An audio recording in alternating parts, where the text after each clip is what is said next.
Good morning and welcome to the SRUC Animal Care live event. My name is Caroline Manzi. I'm the Marketing and Student Recruitment Officer at the Elmwood Campus in Cooper, and today I'm joined by Kirsty Hardy, Anne Lowe and Kath Gudgeon from our Animal Care Department. There'll be a short presentation this morning, and during that time there's opportunity for you to enter any questions that you might have into the Q&A box, and we'll try our best to answer them during this morning's event. So I'm now going to pass you over to Kirsty Hardy to introduce herself. Thanks, Caroline. Hi folks, welcome to our virtual event and thanks very much for tuning in. My name's Kirsty Hardy and I'm Programme Leader for the Animal Care team at Elmwood. This morning's event hopefully will provide you with a wee bit of an overview as to what it's like to be a student at Elmwood studying animal care. And it will inform you about the activities and the learning experience that you'll be involved with here during your time with us. We'll also, Kath's going to give a presentation, and in that presentation she'll explain a little bit about the qualifications and where they can lead you or where they can take you, and we can be assured that we offer our students the opportunity to work in modern purpose-built animal care facilities, which again you'll see some pictures on Kath's slideshow. So you also get an opportunity to work with a wide range of species, but also with a very experienced team of passionate, dedicated animal care people. So that's a great advantage and a great bonus. So you'll have a great experience with us. You're going to meet some of the team. There are other members of the team. We're quite a large team really, but Anne and Kath are here today, and I'll pass you over to Anne Lowe now, who will introduce herself and say hiya. Hi everybody, thank you Kirsty. As Kirsty said, my name's Anne Lowe. I have been an animal care lecturer at SRUC Elmwood Campus for over 17 years. And I'm also a course tutor for HNC animal care students. I have worked in the pet industry for 50 years and owned my own pet shop for 25 years. I'm an advanced dog trainer and have been a dog groomer for over 22 years. And I was also a voluntary equine welfare officer for Red Wings Horse Sanctuary for over 25 years. Over the years, I've had experience of caring for various species, from hamsters to horses and ponies, dogs, cats, fish, birds, reptiles, and I've also looked after primates, including baboons. I currently have 2 dogs, a border collie and a miniature poodle, and I'm responsible for delivering various subjects across the animal care curriculum to NC, HNC and HND classes. And I look forward to answering any questions that you may have either today or by email, and I will now pass you over to my colleague Kath Gudgeon. Hi, thanks Anne. My name is Kath Gudgeon. I'm an animal care lecturer and animal care course tutor at Elmwood. I've taught here for over 13 years now, so not quite as long as the other 2, so I'm quite a baby really. I've worked with animals pretty much all my life really. In different settings. I returned to education a number of years ago now as a mature student and studied conservation biology, particularly focusing on animal behaviour and welfare.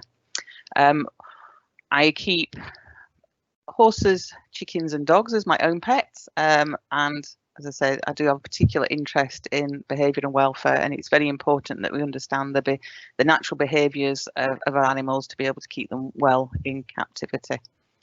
What I'm going to do now is just take you through some slides to show you a little bit more about animal care at Elmwood and what we can offer to you on our courses. So we offer 3 full-time animal care courses at Elmwood, which include the NC, the HNC and the HND course. The NC course is very practically based. You would experience a high level of interaction with a wide range of animal species on this course. In fact, all the animals that we have really. The entry requirements for the NC course are a minimum of 1 National 5 and 3 National 4s. These would preferably include biology, English and maths, plus some relevant work experience. The HNC level course, you can progress to that from the NC, or you can go through direct entry if you have 2 or more relevant hires at grade C or above. The HN level course doesn't have the high level of practical experience that the NC course has, so even if you do have the entry requirements for the HNC course, I'd strongly consider the NC course as your starting point, especially if your practical experience is quite limited.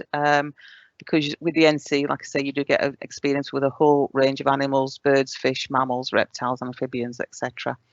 This is particularly favourable if in the future you wish to progress to something such as vet nursing. It's very beneficial to a vet nursing course if you can go enter that course already being very experienced handling a whole range of animals. The HND course, there's no direct entry to the HND as a 1-year course, because the HND is a 2-year course, of which the HNC is the first year. If you're applying to study at HN level, you can apply for the 1-year HNC and make a further decision then about whether you want to progress to HND, or you can apply directly for the HND 2-year course. Obviously, then you would take the HNC year first of all. To be honest, if you're thinking of doing the full 2 years, it's probably easier to apply for them both at the same, to do the 2-year course, because if you apply for the HNC, as as UCAS works, our HNC students now, and that have only been on the course like a month or 2, are now having to apply for the HND anywhere if they're hoping to stay on for next year. So maybe worth applying for the HND in the first place. Okay, your college day. Your college day starts at 9 till 4:30. You may be in college for just a morning or afternoon on some of those days. You can see that the amount of days you were in for the college for classes reduce as the course level increases, which might seem a little bit odd, but the reason for this is because as the levels increase, you're expected to undertake more self-study. So all of the courses are full-time courses. So you can be expect to be focusing on your college work 5 days a week, regardless of the level, because the less time that you're actually in lessons, you need to be making up the rest of the time with your own self-study. If you do this, then you're much more likely to make the most from your course and successfully achieve. Obviously, this year things are a little bit different. I am, discussing this as the way that the course will normally run outside of COVID restrictions. Whichever level of course you're on, there are some practical aspects within it. NC students, as I've already said, spend a large proportion of their course on the animal care unit, learning all the basic practical skills of looking after our large range of animals, which I will introduce you to shortly. HNCs do also undertake some practicals, as all our students do. HNCs will learn the correct handling of a range of mammal species, including some restraint techniques and sexing of animals, and also will undertake the practical aspects of their equine studies unit.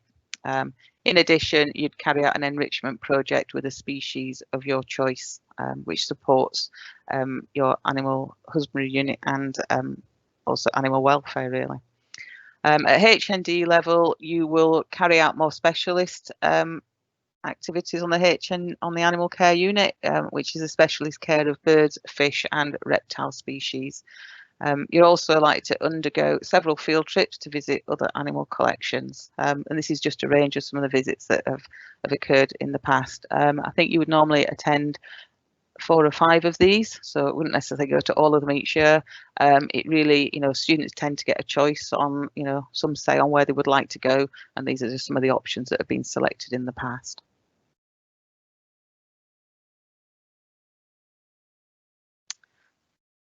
Okay, your assessments. You'll find that you've got ongoing assessments throughout your course. They might take the form of theory assessments, which we generally would normally, under normal circumstances, be closed book assessments, so like exams. They do tend to vary in length from approximately 20 minutes of length at NC level to maybe 2 hours at HND level. You are assessed on quite a regular basis, so you don't just necessarily have a load of assessments at the end of a term or the end of the year, but I will go on to HNC graded units in a moment, but there is sort of assessments coming up quite often, but they do tend to be quite short generally. Assignments in the form of reports and essays are more commonplace on the HN level courses than at NC. So at HN level, whilst you will have some sort of closed book exam type assessments, there are also more reports and essays to submit also. Practical assessments for all levels of courses are undertaken as you progress through your practical classes on the animal care unit.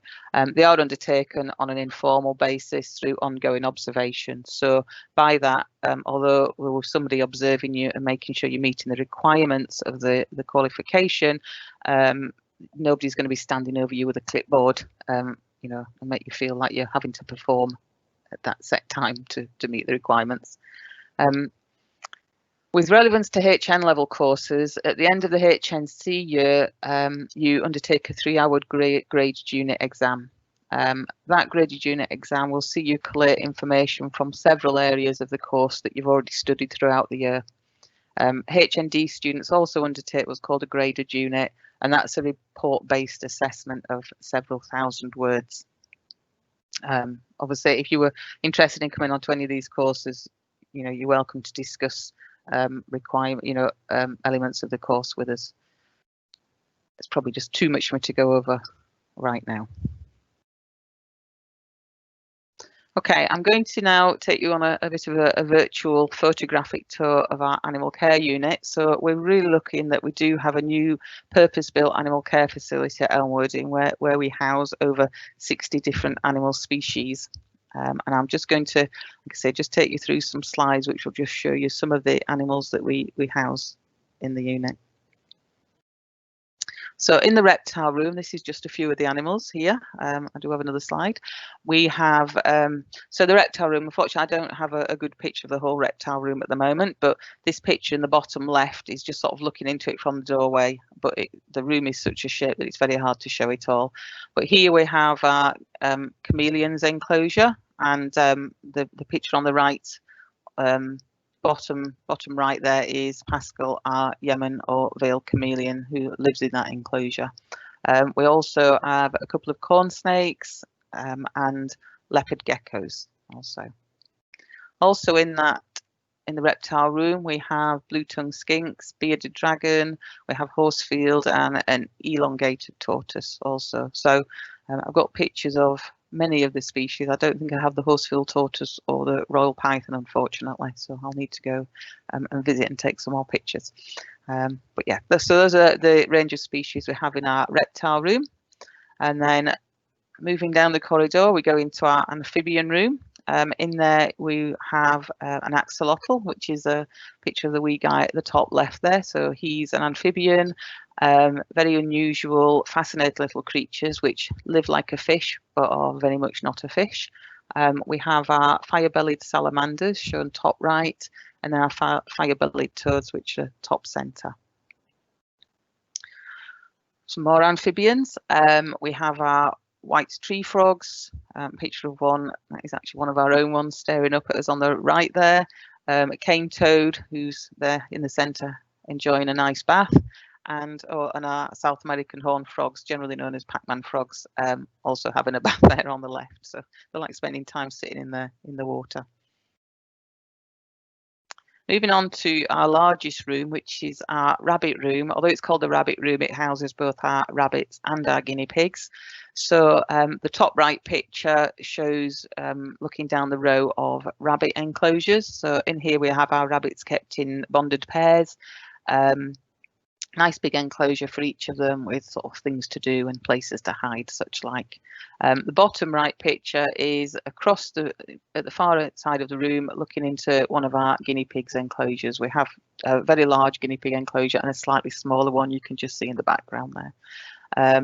The guinea pigs, we have them in quite large groups. I think we have 10 or 11 in this large enclosure, and obviously you can see a picture of them top left there, all mingling together. With our rabbits and guinea pigs, we do tend to try and have a wide variety so that you can experience the difference in the types of coats and the care that they require, different sizes. Although obviously a rabbit or a guinea pig, you know, are a species in their own right. Within them, there is a lot of variation with the different breeds. Onto the chinchilla room. It's called the chinchilla room because the chinchillas probably have the biggest enclosure in there as you walk in the door. But in this room, we also have our Mongolian gerbils, and it's a little black one, bottom right there. And then we have our Duprasi gerbils, also known as fat-tailed gerbils, on the top right, sat in his wheel eating a little piece of carrot.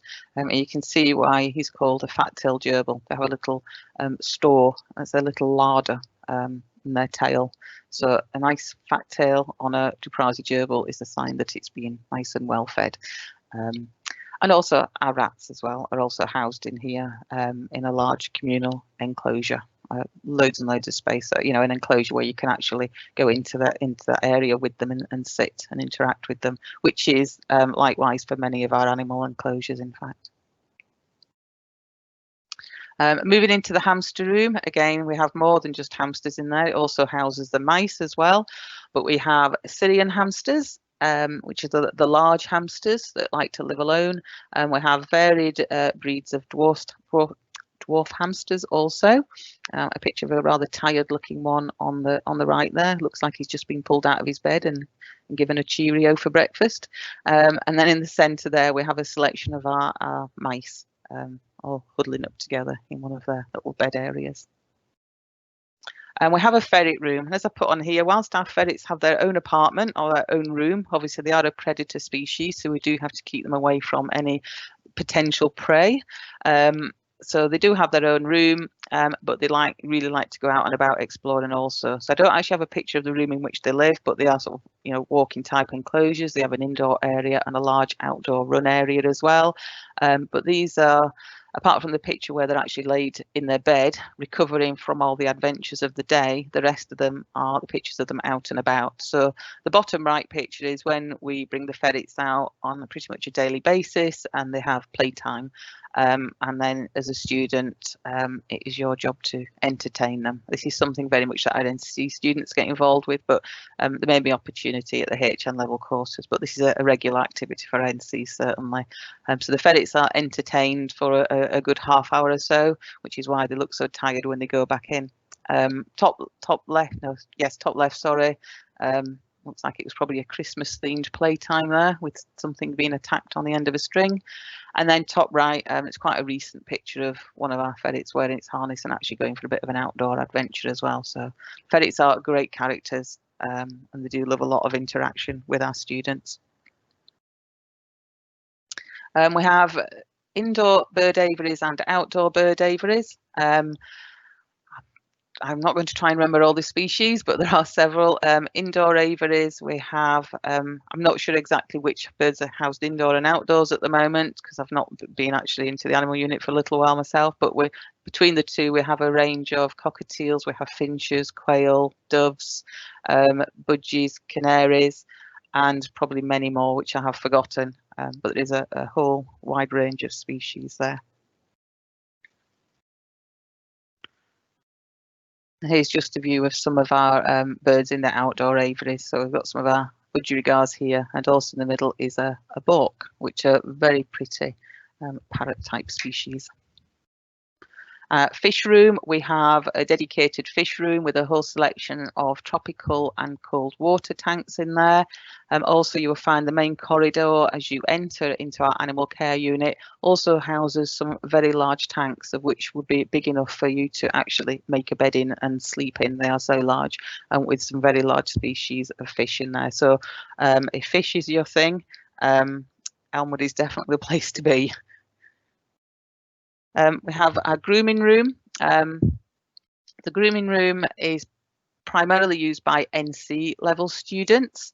At NC level, you undertake a dog grooming unit where you learn about all the basic care of bathing and grooming dogs. You may also work with dogs as well on the HN, well, you will do on the HNC when you undertake your first aid and handling unit. At HND, you'd also do some work with dogs when you undertake your animal behaviour and dog training module as well. But the grooming room itself is really there for the use for the NCs for undertaking the dog grooming unit. And I think on to our last animal area is what we commonly refer to as the Pony Palace.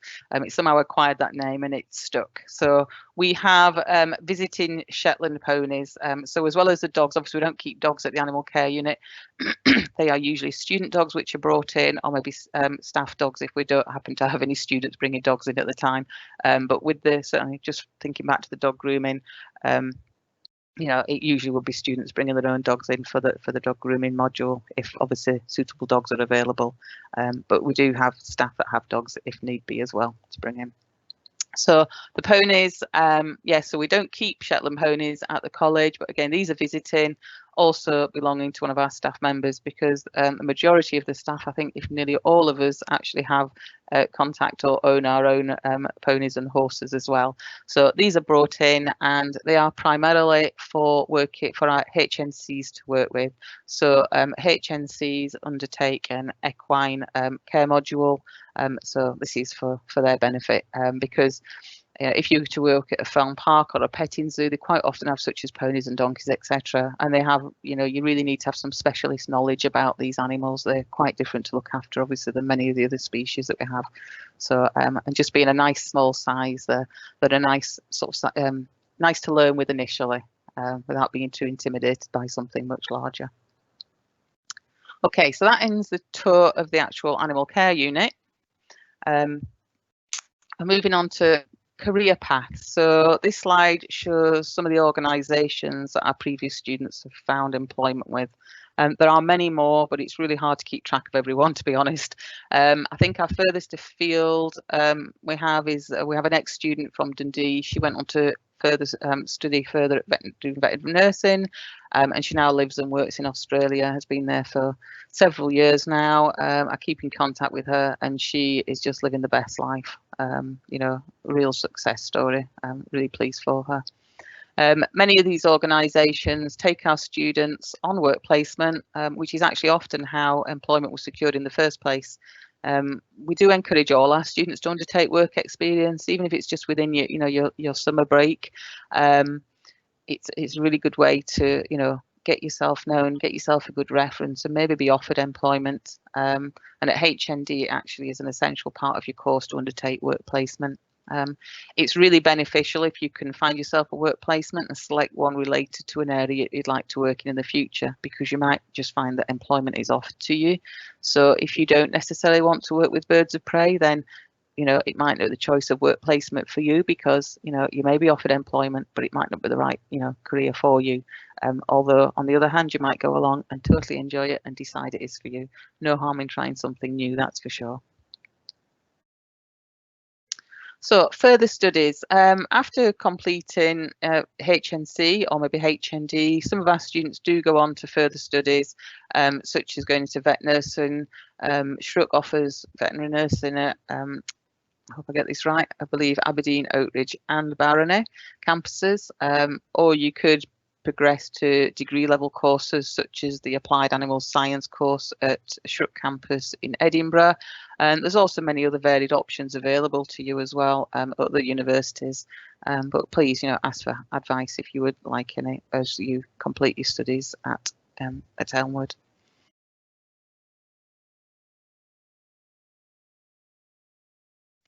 Okay, we welcome some regular guests and speakers to the campus. And here's some of those who visited previously, and we're certainly very hopeful that they'll continue to do so in the future for the benefit of our students. We have Doug Allen, who is pictured here. He's a wildlife cameraman and photographer. He's there with Anne Lowe. Anne is with us today, chatting to you. So there he is with Anne. He has held some very interesting talks for our students and staff, and we usually have a very, very packed hall when he appears, and we obviously have to limit numbers, really. He's so popular. He's got so many stories to tell. He has worked alongside Sir David Attenborough many times and has had some great adventures, including nearly getting eaten by a sea lion, I believe. We also have Alan Stewart who comes in. He's a former police wildlife crime officer and author, and he comes in and gives some very enjoyable talks about his work in his time in that role. He's written some very interesting books on his time there, and we'll tell you about some of the many varied cases that he was involved with. We have Emma McDonald. She's a PDSA community and education veterinary nurse who often gets involved with the HNC animal care students and helps the lecturer, with the first aid and handling unit. She also runs evening, not classes, but sort of evening education first aid classes for the public. Sometimes she'll ask for students to help with that, which is a valuable experience, that you're also learning to work with the public and the animals, because really one doesn't, the animals don't tend to come alone. So if you want to work with animals, that's well and good, but generally you don't get to work with just animals. Quite often the public are involved as well. So it's a great experience to do that. We have also had previously a visit in the past, and hoping he would come back again. He certainly offered to do so. Is Mark Rafferty. And Mark Rafferty, he works for the SSPCA in the Special Investigations Department, and he will discuss some of the cases that he's been involved investigating. Quite the sordid side of animal welfare, really. He's had to investigate in the past, such as illegal tail docking, dog fighting and badger baiting, and some of these things which are very undercover and really do take some investigating. And now on to our final slide. Finally, a picture of 3 animal care students with 3 of our very friendly ferrets. As you can see, they're very handleable. The students are pretty friendly too. So a friendly bunch in all, as we all are. So, we look forward to meeting you in the future. I've just put the emails of the lecturers that are here today. Obviously, you've heard us all speak. Feel free to contact us. And I think Caroline may be taking some further questions from you now as well.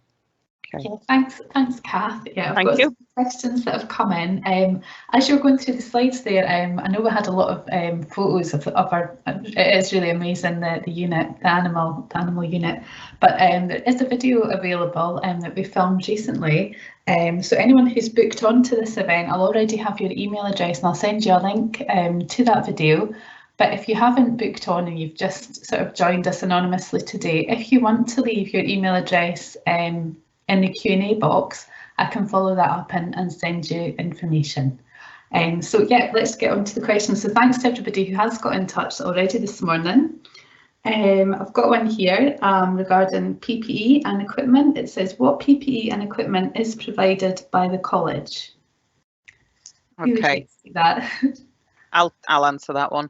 So in the picture there is the PPE that is provided for our NC animal care students. So the primary piece of PPE that you need is the lab coat, or a dust coat, or whatever you might like to call it. So if you're on the NC, you'll be provided with a couple of those, and you're also provided with the polo shirts and the sweatshirts as well. The polo shirts and sweatshirts are not mandatory. A lot of our students do choose to wear them at NC because, well, it's nice and easy to have to not to think what to put on when you get up in the morning, really. But the lab coats are essential, so you must wear those. If you're on the HN level courses, we don't have PPE provided for you, but we do have a supply of lab coats at the college, which are regularly laundered, and they will be lent for you during the time that you're actually on the animal care unit.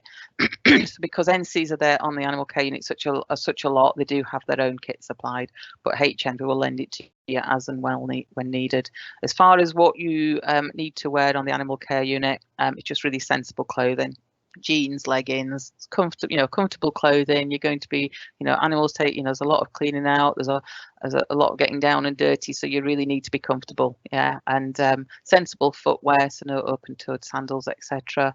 There are some more specialist bits of PPE, such as like medical gloves, that type of thing, when we're handling reptiles and amphibians because of the slightly increased risk of salmonella, and also aprons in that room, which we provide at the time, and dog grooming. Obviously, we have waterproof aprons there for use then. So at NC, anything you really need will be provided for you, and actually for your individual use. And at HN, we do have a supply of PPE that we lend you when you need it.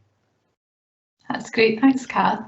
I've had a message here from Amy. She's saying, how do I apply for the NC course? HNC and HND are through UCAS, and how is it funded?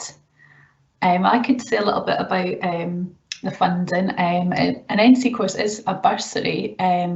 that you apply for through the college. And the NC course, we have online application form, and there's also a paper form as well. If you want to get in touch, we can send that out to you, but it's done directly through the college, whereas the HNC and HND, you'd have to apply through UCAS. So I hope that's clear. Next one I've got here is from Tegan. Hi, I was just wondering if the levels spoken about at the beginning are degree levels. I don't think that was the case, was it, Kath? That was talking about the NC, the HNC, and the HND. NC, HNC and HND are all sort of pre-degree levels, really. Yeah, so NC is usually, most of our students that join HNC are usually school leavers. Not all of them, we have mature students also, but for NC, the majority are school leavers that come into the course with National 5s and National 4s. HNC, we have a number of them coming in from undertaking hires. So no, there was nothing there, that was degree level discussed. That's good. The next bit, I'll just sort of continuing on from that. How do I decide which level to do? I have the qualifications to do the HNC, but not much experience. Yeah, I could answer that one if you like. It really depends on the individual and what you want, what sort of aspect or area of the industry that you want to really go in and work in. But I mean, I would always advise students that if you can afford to, time-wise and financially, you certainly get a much better experience and a much more rounded knowledge and a more hands-on experience by studying the NC first and then progressing up through the HNC and HND and then on to degree if that's what you wish. But it certainly provides you with, it's just we've got such a large variety and species of animals, it just exposes you to a huge aspect of animal care in many areas of basic husbandry and care, which just seems to stand students in good stead for their future careers. But really, it's really down to the individual. But I mean, if you can, the NC first would really be beneficial to you. That's great. Thanks, Kirsty. Got another one here. This is regarding work placement. Do you have contacts we can get in touch with, or do we have to find our own work placements? Okay, I'll answer that one. Like I said, we do encourage all our students to undertake work placement, and certainly at HND, it's an essential part of your course. Actually, the actual arranging the work placement and finding a placement is it is actually part of the unit and part of what you're assessed, and is actually organising that placement yourself. So it is very much that you'll be expected to do your research and find a placement, for yourself. I'm not saying you can't ask for help and advice from either myself or any of the lecturers or experiences to any places that they know, but no, it is something that you would arrange for yourself as part of the actual assessed module. That's great. I've had another question from Tegan asking if we do degree level, and if so, what courses do you do? We don't do degree level at the Elmwood campus. There are degrees in veterinary nursing that we offer. I think it's Barony and I think Aberdeen as well. I'd need to double check that. So yes, if it's something more sort of animal care degree level, that's not something that we offer at Elmwood. So I hope that helps. But do have a look at our website as well, because it will give you some ideas of different progression routes. Which also Kath mentioned earlier as well. Yeah. I've got another one here. What part of the course do you enjoy teaching the most? So Anne, I'm going to put that one to you first. I actually enjoy teaching all of the course, everything that I do. I suppose if I had to, I can't really choose one. So one of the ones that I do like is the dog grooming, because it passes a lot of knowledge on to students and there's a lot of practical work in it, and also it gives the students the chance to bring their own dogs in, and we do get quite a few students that actually go on and work as dog groomers after they've finished their college course. They go away and train to become dog groomers, but all the subjects I teach I really enjoy, so I can't pick out just an individual one. That's great. And what about you, Kath? Again, like Anne, I do enjoy teaching all the units that I do. I do particularly, and it's not just a subject, but I do teach across NCH and CHND, and I really enjoy the variety of students I work with, as well as the variety of subjects as well. As I said earlier, I studied conservation biology, which is very much about the way we keep animals in captivity. It's sort of looking at conservation as in captive animals, not in conservation as in the great outdoors, and it really relates to an animal's behaviours and observing behaviours to measure welfare, and how important it is to be aware of an animal's natural behaviours to ensure that when we keep them in captivity, we're meeting their welfare needs on a psychological level, as well as a physical level. So I think because of the interest I have in that area and why obviously why I studied it, so I do really enjoy teaching the subjects such as the applied companion animal behaviour, the dog training, and also the animal welfare unit, because there are particular interest areas of mine. But I do enjoy teaching all my courses, and I really enjoy the wide range of students that I work with as well across all the levels. That's great, thanks Kath. And what about you, Kirsty? Do you have a favourite area that you like to teach?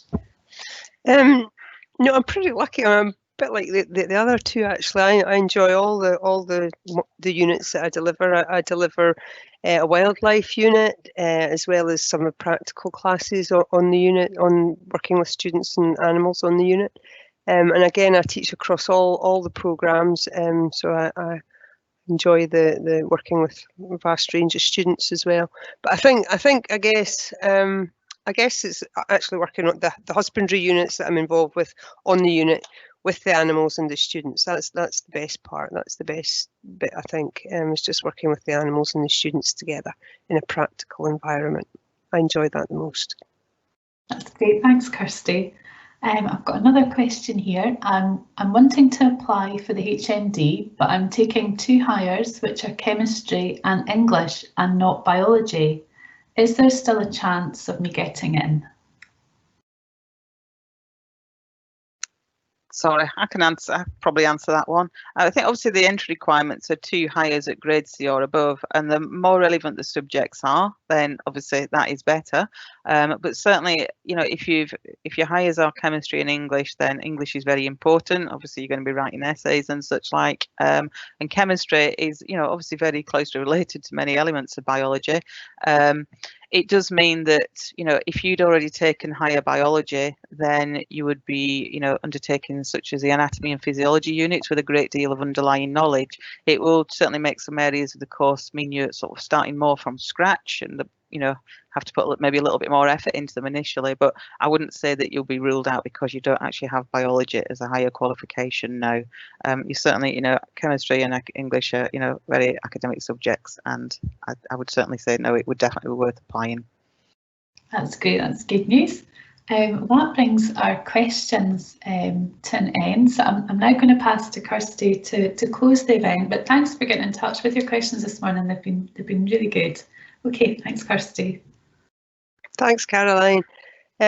Just to really reiterate, there's contact details there on the slide there that Kath has up. If you've got any questions at all, or you'd like any further information, please just get in touch with us. We're more than happy to answer your questions. Unfortunately, due to the old COVID virus, we can't offer you sort of guided tours or anything like that of the unit, which we would normally do in the past. But as I say, if you've anything or anything springs to mind after this, please just get in touch and we'll do our very best to provide you with information or point you in the right direction. Okey-doke, and thanks again for joining us, and hope to meet you soon.